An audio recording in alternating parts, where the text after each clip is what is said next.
بسم اللہ الرحمن الرحیم۔ السلام علیکم دوستوں۔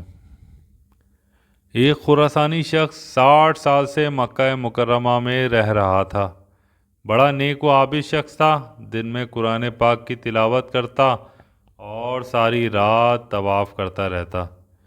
ایک نیک آدمی اور اس خراسانی کے درمیان گہری دوستی تھی۔ اس نے اپنے خراسانی دوست کو 10,000 دینار بطور امانت دی اور وہ سفر پر روانہ ہو گیا۔ جب وہ سفر سے واپس لوٹا تو پتہ چلا کہ اس خراسانی دوست کا انتقال ہو چکا ہے۔ اس کے ورثاء کے پاس گیا اور اپنی امانت مانگی۔ انہوں نے کہا، ہمیں تمہاری امانت کے بارے میں کچھ بھی معلوم نہیں۔ اس شخص نے مکہ مکرمہ کے علماء کرام سے رابطہ کیا۔ علماء کرام نے کہا کہ ہمیں امید ہے تمہارا مرحوم دوست خراسانی جنتی ہوگا۔ تم ایک کام کرو، آدھی رات گزر جانے کے بعد زمزم کے کنویں میں جھانک کر اس طرح آواز دینا، اے خراسانی، میں نے تمہیں امانت دی تھی، تو وہ جواب دے گا۔ چنانچہ اس علماء سے سن کر وہ شخص زمزم کے کنویں پر گیا اور جا کر اسی طرح سے آواز دی، مگر اسے کوئی جواب نہیں ملا۔ اب وہ علماء کرام کی خدمت میں پھر حاضر ہوا۔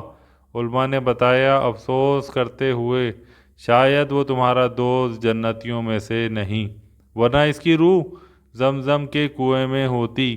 اب تم ایک کام کرو، یمن میں برہوت کے کنویں پر جا کر اسی طرح سے پکارو۔ وہ کنواں جہنم کے کنارے پر ہے، وہاں جہنمیوں کی روحیں ہوتی ہیں۔ چنانچہ وہ نیک آدمی یمن پہنچا اور برہوت کے کنویں پر جھانک کر آواز دی، اے خراسانی، میں نے تمہیں امانت دی تھی۔ جیسے ہی اس نے پکارا، وہاں روحوں کے چیخنے کی آوازیں آنے لگیں۔ تو اس نیک شخص نے پوچھا کہ تم عذاب میں کیوں گرفتار ہو؟ تو اس نے بتایا کہ میں ظالم تھا، حرام کھاتا تھا، اس لیے ملک الموت نے مجھے یہاں پھینک دیا۔ ایک اور روح کہنے لگی، میں عبد المالک بن مروان کی روح ہوں، ظلم کی وجہ سے عذاب میں گرفتار ہوں۔ پھر اس نیک آدمی نے تیسری آواز سنی جو اس کے خراسانی دوست کی تھی۔ اس نے پوچھا کہ تم یہاں کیسے پہنچے؟ تم تو بڑے عابد و زاہد تھے۔ خراسانی نے کہا، بات یہ ہے کہ میری ایک بہن تھی کہ میں نے لاپرواہی اور قطع رحمی کی وجہ سے اس کو چھوڑ دیا تھا، اور اس کی وجہ سے راتوں کی عبادات میری رد کر دی گئیں اور میں عذاب میں مبتلا ہوں۔ اچھا یہ بتاؤ کہ میری امانت کہاں ہے جو تم نے مجھ سے لی تھی؟